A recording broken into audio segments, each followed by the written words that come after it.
ತುಲಾ ರಾಶಿಯ ವೀಕ್ಷಕರೆಲ್ಲರಿಗೂ ಕೂಡ ನಮಸ್ಕಾರಗಳು. ತುಲಾ ರಾಶಿಯವರು ಬಹಳ ಸಮಯದಿಂದ ಶನಿಯ ಪ್ರಭಾವದಿಂದಾಗಿ ಬಹಳ ಕಷ್ಟ ನಷ್ಟ ಎಲ್ಲವನ್ನ ಕೂಡ ನೋಡ್ತಾ ಇರ್ತಾರೆ. ಈಗ ಗುರು ಸಂಚಾರ ಏನಾಗ್ತಾ ಇದೆ, ಇದರಿಂದ ನಿಮಗೆ ಲಾಭ ಇದೆಯಾ ನಷ್ಟ ಇದೆಯಾ, ಈಗಲಾದ್ರೂ ಭಾಗ್ಯ ಉದಯ ಆಗುತ್ತಾ, ಎಲ್ಲವನ್ನ ಕೂಡ ಪರಿಪೂರ್ಣವಾಗಿ ನಿಮಗೆ ತಿಳಿಸ್ಕೊಡ್ತಾ ಬರ್ತೇನೆ.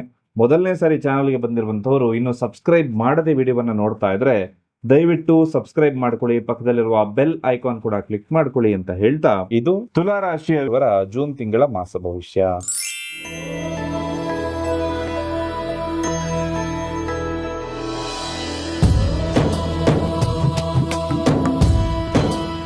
ಮೊದಲಿಗೆ ಈ ಮಾಸದಲ್ಲಿರ್ತಕ್ಕಂತಹ ಗೋಚಾರ ಫಲಗಳು, ಯಾವ ಗ್ರಹ ಯಾವ ಮನೆಯ ಪ್ರವೇಶ ಮಾಡ್ತಾ ಇದೆ, ಇದರ ಬಗ್ಗೆ ಪೂರ್ಣ ಮಾಹಿತಿಯನ್ನ ನೋಡೋದಾಯ್ತು ಅಂದ್ರೆ ಜೂನ್ 2ನೇ ತಾರೀಕು ಬಹಳ ಜನರು ಕಾಯ್ತಾ ಇರುವಂತದ್ದು. ಗುರು ಕರ್ಕಾಟಕ ರಾಶಿ ತನ್ನ ಉಚ್ಚ ಸ್ಥಾನಕ್ಕೆ ಪ್ರವೇಶವನ್ನ ಮಾಡ್ತಾ ಇರುವಂತದ್ದು. 8ನೇ ತಾರೀಕು ಶುಕ್ರ ಗ್ರಹ ಕೂಡ ಕರ್ಕಾಟಕ ರಾಶಿಯ ಪ್ರವೇಶವನ್ನ ಮಾಡುತ್ತೆ. 15ನೇ ತಾರೀಕು ಸೂರ್ಯಗ್ರಹ ಮಿಥುನ ರಾಶಿಯ ಪ್ರವೇಶವನ್ನ ಮಾಡುವಂತದ್ದು. 21ಕ್ಕೆ ಕುಜಗ್ರಹ ವೃಷಭ ರಾಶಿಯ ಪ್ರವೇಶವನ್ನ ಮಾಡುವಂತದ್ದು. 22ನೇ ತಾರೀಕಿಗೆ ಬುಧ ಗ್ರಹ ಕರ್ಕಾಟಕ ರಾಶಿ ಪ್ರವೇಶ ಮಾಡುವಂಥದ್ದು. ಅಲ್ಲಿಗೆ ಕರ್ಕಾಟಕ ರಾಶಿಯಲ್ಲಿ 3 ಗ್ರಹಗಳ ಒಂದು ಸಮ್ಮಿಲನ ಆಗ್ತಕ್ಕಂಥದ್ದು ತುಂಬಾ ಫೈನಾನ್ಷಿಯಲ್ ಗೇನ್ಸ್ ಎಲ್ಲವನ್ನ ಕೂಡ ತಂದು ಕೊಡುತ್ತೆ. ಅದೇ 29ನೇ ತಾರೀಕು ಮತ್ತೆ ಬುಧ ರೆಟ್ರೋಗ್ರೇಡ್ ಆಗಿ ಮಿಥುನ ರಾಶಿಯ ಹಿಂತಿರುಗಿ ಬರ್ತಕ್ಕಂಥದ್ದಿರುತ್ತೆ.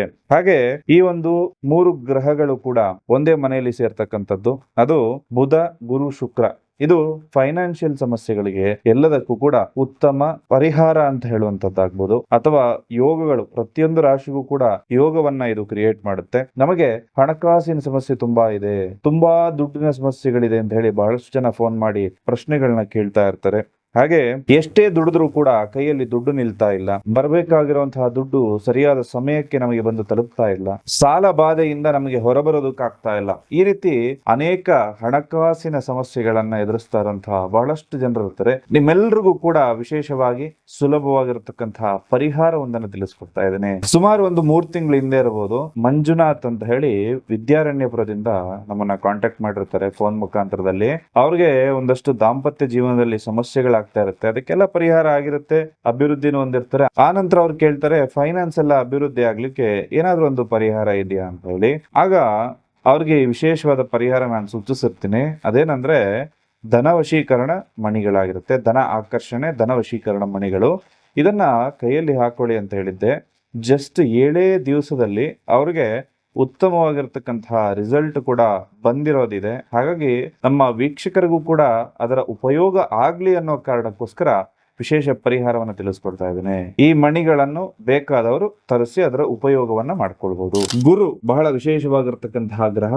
ಅದರ ಸಂಚಾರದ ಜೊತೆಗೆ ಇನ್ನೊಂದಷ್ಟು ಗ್ರಹ ಸಂಚಾರ ಫಲಗಳು ಕೂಡ ಇರುತ್ತೆ. ಅದರ ಬಗ್ಗೆ ಕೂಡ ಪೂರ್ಣ ಮಾಹಿತಿಯನ್ನು ತಮ್ಮೆಲ್ಲರಿಗೂ ಕೂಡ ತಿಳಿಸ್ಕೊಡ್ತೇನೆ. ನಿಮ್ಮ ಜೀವನ ಅಭಿವೃದ್ಧಿ ಆಗ್ಲಿಕ್ಕೆ ಈ ಸುಲಭ ಪರಿಹಾರಗಳನ್ನು ತಾವೆಲ್ಲರೂ ಕೂಡ ಮಾಡ್ಕೋಬಹುದು. ಹಾಗೆ ನಿಮ್ಮ ಜೀವನದಲ್ಲಿ ಅನೇಕ ಸಮಸ್ಯೆಗಳಿರುತ್ತೆ. ಅದರಲ್ಲಿ ದಾಂಪತ್ಯ ಸಮಸ್ಯೆಗಳಾಗಿರ್ಬೋದು, ಆರೋಗ್ಯ ಸಮಸ್ಯೆಗಳಾಗಿರ್ಬೋದು, ಅಥವಾ ನಿಮ್ಮ ಪ್ರೀತಿ ಪ್ರೇಮ ಸಮಸ್ಯೆಗಳು, ಉದ್ಯೋಗದಲ್ಲಿ ಸಮಸ್ಯೆಗಳು, ವ್ಯವಹಾರಿಕ ಸಮಸ್ಯೆಗಳು ಏನೇ ಇತ್ತು ಅಂದ್ರೂ ಕೂಡ ಅದಕ್ಕೆ ಸುಲಭವಾದ ಶಾಸ್ತ್ರೋಕ್ತ ಪರಿಹಾರವನ್ನ ನಾವು ತಿಳಿಸ್ಕೊಡ್ತೇವೆ. ಹಾಗೆ ನೇರವಾಗಿ ಬಂದು ಭೇಟಿ ಮಾಡಿ ಈ ಪರಿಹಾರವನ್ನ ತಾವೆಲ್ಲರೂ ಕೂಡ ಪಡ್ಕೊಂಡು ಹೋಗ್ಬೋದು. ಜೂನ್ 2ನೇ ತಾರೀಕು ಗುರು ಸ್ಥಾನ ಬದಲಾವಣೆ ಮಾಡ್ತಾ ಇರುವಂತದ್ದು ತಮ್ಮೆಲ್ಲರಿಗೂ ಗೊತ್ತಿರುವಂತದ್ದು. ಅದರ ಸಂಪೂರ್ಣ ಪ್ರಭಾವ ಬೀರಲು ಕನಿಷ್ಠ 20ರಿಂದ 25 ದಿವಸ ಬೇಕಾಗುತ್ತೆ. ಅದರಿಂದಾಗಿ ಜೂನ್ ತಿಂಗಳ ತುಲಾ ರಾಶಿಯವರು ಗುರುಬಲ ಇದೆ ಅಂತಾನೆ ನೀವು ಇಲ್ಲಿ ಪರಿಗಣಿಸಬಹುದು. ಯಾಕಂದ್ರೆ ಮಿಥುನ ರಾಶಿಯಿಂದ ಅಲ್ಲಿ ಹೋಗೋದಕ್ಕೆ ಸ್ವಲ್ಪ ಟೈಮ್ ಹಿಡಿತಾ ಇರೋದ್ರಿಂದ ಒಂದು 20-25 ದಿವಸ ನೀವು ಏನು ಹೆದರುವಂತ ಅವಶ್ಯಕತೆ ಇಲ್ಲ. ಜೊತೆಗೆ ಜೂನ್ 9ನೇ ತಾರೀಕು ರಾಷ್ಟ್ರಾಧಿಪತಿ ಆಗಿರತಕ್ಕಂತಹ ಶುಕ್ರ ಗ್ರಹ 10ನೇ ಮನೆ ಪ್ರವೇಶ ಮಾಡ್ತಾ ಇರೋದ್ರಿಂದ ಕೆಲಸದಲ್ಲಿ ಯಾವುದೇ ಕಿರಿಕಿರಿ ಇತ್ತು ಅಂದ್ರೂ ಕೂಡ ಎಲ್ಲ ದೂರ ಆಗುತ್ತೆ. ಅದೃಷ್ಟ ಅನ್ನೋದು ಒಲಿದು ಬರುತ್ತೆ. ಜೂನ್ 15ನೇ ತಾರೀಕು ಸೂರ್ಯ ಭಾಗ್ಯಸ್ಥಾನಕ್ಕೆ ಬರ್ತಾ ಇರೋದ್ರಿಂದ ಲಾಭ ಮತ್ತು ಅದೃಷ್ಟ ನಿಮ್ಮನ್ನ ಹುಡುಕಿಕೊಂಡು ಬರುತ್ತೆ. ಕುಜ 20ನೇ ತಾರೀಕು 21ನೇ ತಾರೀಕು 8ನೇ ಮನೆ ಪ್ರವೇಶ ಮಾಡ್ತಾ ಇರೋದ್ರಿಂದ ತಾತ್ಕಾಲಿಕವಾಗಿ ಒಂದು ಸಿಟ್ಟು, ಆತುರದ ಸ್ವಭಾವ ಬರುತ್ತೆ. ಕೆಲಸದಲ್ಲಿ ಪ್ರಗತಿ ಇರುತ್ತೆ, ಹೊಸ ಉದ್ಯೋಗ ಅವಕಾಶಗಳು ಅಥವಾ ಈಗಿರುವ ಕೆಲಸದ ಮುಂದಿನ ಹಂತಕ್ಕೆ ಹೋಗುವಂತ ಸಾಧ್ಯತೆ ಇರುತ್ತೆ. ನೂತನ ಉದ್ಯಮ ಅಥವಾ ವ್ಯಾಪಾರ ಮಾಡಬೇಕು ಅಂತ ಯೋಚನೆ ಮಾಡ್ತಾ ಇತ್ತು ಅಂದ್ರೆ ಈ ತಿಂಗಳು ಅತ್ಯಂತ ಪ್ರಶಸ್ತವಾಗಿರುತ್ತೆ. ಇದನ್ನ ಯಾವುದೇ ಕಾರಣಕ್ಕೂ ತಾವೆಲ್ಲರೂ ಮುಂದೂಡಬೇಡಿ. ಹಾಗೂ ಪಾಲುದಾರಿಕಾ ವ್ಯವಹಾರದಲ್ಲಿ ಉತ್ತಮ ಲಾಭ ಮತ್ತು ಶುಭ ಫಲವನ್ನ ನೀವು ನಿರೀಕ್ಷೆ ಮಾಡಬಹುದು. ಆರ್ಥಿಕತೆ ಮತ್ತು ಹೂಡಿಕೆ, ಧನಲಾಭ, ಹಳೆಯ ಬಾಕಿ ಹಣ ಬರುವಂಥದ್ದು, ಲಾಭಾಂಶ ಕೈ ಸೇರುವಂಥದ್ದು, ಬಂಗಾರ ಮತ್ತು ಲೋಹ ಖರೀದಿ ಮಾಡುವಂತಹ ಯೋಗ, ಷೇರು ಮಾರುಕಟ್ಟೆ ವ್ಯವಹಾರದಲ್ಲಿರುವಂತವರಿಗೆ ನಷ್ಟ ಉಂಟಾಗುವ ಸಾಧ್ಯತೆ ಇರುತ್ತೆ, ಬಹಳ ಎಚ್ಚರಿಕೆಯಿಂದ ಇರಿ. 20ನೇ ತಾರೀಕಿನ ನಂತರ ಸಹೋದರ ಅಥವಾ ಸಹೋದರಿಯೊಂದಿಗೆ ಅಥವಾ ದಾಯಾದಿಗಳಿಗೆ ಸಣ್ಣ ಪುಟ್ಟ ವ್ಯಾಜ್ಯಗಳು ಬರುವಂತಹ ಸಾಧ್ಯತೆ ಇರುತ್ತೆ. ಆರೋಗ್ಯ ಮತ್ತು ಮನಸ್ಥಿತಿ ಹೇಗಿರುತ್ತಪ್ಪ ಅಂತಂದ್ರೆ ಆರೋಗ್ಯದಲ್ಲಿ ಸುಧಾರಣೆ ಅಂತಕ್ಕಂಥದ್ದು ಕಂಡು ಬರುತ್ತೆ. ಆದರೆ ಸಣ್ಣ ಪುಟ್ಟ ಅಡೆತಡೆಗಳಿಂದಾಗಿ ಮನಸ್ಸಿಗೆ ಸ್ವಲ್ಪ ಕಳವಳ ಕೂಡ ಉಂಟಾಗುತ್ತೆ. ಧೈರ್ಯದಿಂದ ಇರುವಂಥದ್ದು ಬಹಳ ಮುಖ್ಯ ಆಗುತ್ತೆ. ಇನ್ನು ಯಾವುದಕ್ಕೆಲ್ಲ ಶುಭ, ಯಾವುದು ಮಾಡಬಾರದು ಅಂತಂದ್ರೆ ಹೊಸ ವಾಹನ ಖರೀದಿ ಮಾಡಬಹುದು, ವಸ್ತ್ರ ಅಥವಾ ಬೆಲೆ ಬಾಳುವ ವಸ್ತುವನ್ನ ಖರೀದಿ ಮಾಡ್ಕೋಬಹುದು, ಕುಟುಂಬದೊಂದಿಗೆ ಪ್ರವಾಸವನ್ನ ಹೋಗ್ಬೋದು, ಅಥವಾ ದೇವಸ್ಥಾನಗಳು ಕೂಡ ಒಂದಷ್ಟು ಧರ್ಮ ಕಾರ್ಯಗಳಲ್ಲಿ ತಾವು ತೊಡಗಿಸ್ಕೊಳ್ಬಹುದು. ಯಾವುದು ಮಾಡಬಾರ್ದು ಅಂದ್ರೆ ಖಂಡಿತವಾಗ್ಲೂ ಈ ತಿಂಗಳು ಸ್ಥಿರ ಆಸ್ತಿಯ ಖರೀದಿ ಮಾಡಬೇಡಿ.